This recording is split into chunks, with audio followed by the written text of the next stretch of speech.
right, welcome kings and queens. Today we are talking to Real Housewives of New Jersey. I am starting to see this trend in reality television. And I'm scratching my head and I'm like, when did this start? And I'm going to say between the last 2 to 3 years, it's really gotten ugly and dark. Where some of these cast members are saying and doing the damnedest things. And it's very shocking and distasteful in a lot of ways. And I say that because I did not like how this episode ended with the girls picking on the new girl, Danielle, just because they could. Now, there's a difference. If you come looking for smoke, right? Then you gonna get it.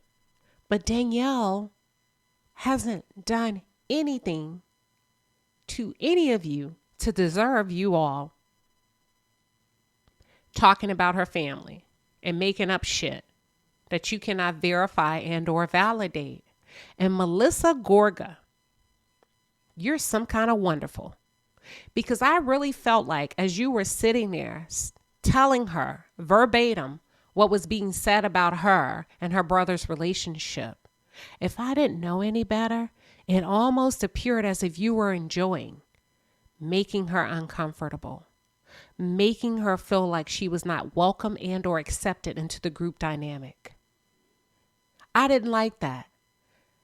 Messy Margaret, Melissa, and Jackie. And Jackie, you got some nerve because you're on your way out the door because you did make the cut, okay? But I know the problem. I saw this a couple of episodes ago. I think Jackie has a problem with Danielle because for a number of years, you were the hot blonde. You were the only blonde in the group. Margaret don't count. Jennifer says she's an albino with a wig on. And I think there may be a little bit of jealousy, Jackie, because according to Danielle, y'all both come from the same neighborhood. So what issue do you really take up with Danielle? And I find it odd that Jackie is picking apart another woman for dressing a particular way when you struggle with food and you struggle with your weight. Okay? Body issues. Make it make sense. But I said all of that to say I didn't really like how that ended. I didn't like the fact that we're going to pick on you just because we can. And I wish Danielle would have gone batshit crazy on all of them to let them know I'm not the one. I am not the one. For those of you who are just tuned in, or if you're new to the channel, welcome. I am Queen Shiba. I cover a variety of hot topics specific to reality television, but most importantly, I hone in on the psychological and the behavioral traits of the Black experience.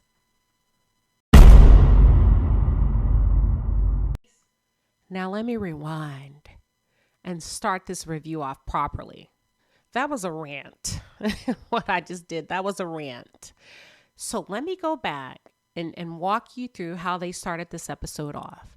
It appeared as if the two new girls, Rachel, which is the dark-haired girl, and Danielle, are establishing a budding friendship. Okay. Let me be honest with you. I don't care. I don't like Rachel. I'm still not sold on Rachel. And this is let me say something too. I actually did not remember her name. In between me giving you what I just gave you about Danielle, I actually looked up her name. I paused myself recording this and I looked up her name. And the fact that I could not remember her name is a primary indicator that I am not interested in her because I remember everybody's name. And now she has done nothing to me, but I just don't like her for the show. I don't know. And I think subconsciously, I don't want to remember her name because I don't want her on the show. But it's not up to me. It's up to the audience and Andy. let me stop because I'm really being petty and I need to grow up. So Danielle shares with Rachel. She's like, look, girl, you got to watch out for that Margaret, because I've been noticing that Margaret seems to, collect a lot of information on the women. And based on the consensus of the group, from what I'm hearing, Margaret is not one to play with. You do not want to be on Margaret's bad side, because it can get real dangerous if Margaret decides she doesn't like you. And if Margaret decides that she does not like you, things are going to get really messy. She's going to spill your secrets and she will tear you down. Then she said, not only is she messy, but her close friends that she's no longer friends with have said she can be your worst enemy. So I'm telling you, girl, so that we can stop playing games and act like we don't know what time it is when it comes to Margaret. In that moment, Danielle, you made a huge mistake, because Rachel is not on your side. She goes to her confessional. She chooses a side and basically goes against you and says she don't know why you're saying all of these horrible things about Margaret. And she goes from liking Danielle to questioning her motives from sharing that information. Okay. Then we transition to Jennifer and Bill. Here's what I took from their conversation. And I have a lot of questions for Jennifer.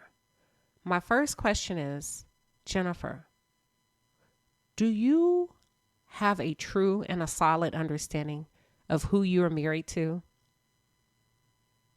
You are married to a medical doctor, a man who has had to weigh and measure his words over the course of his career, a man who cannot afford to be himself while at work, a man who has had to keep his personal opinions to himself in order to protect the feelings of his clients, a man who has to speak to science, statistics, and data.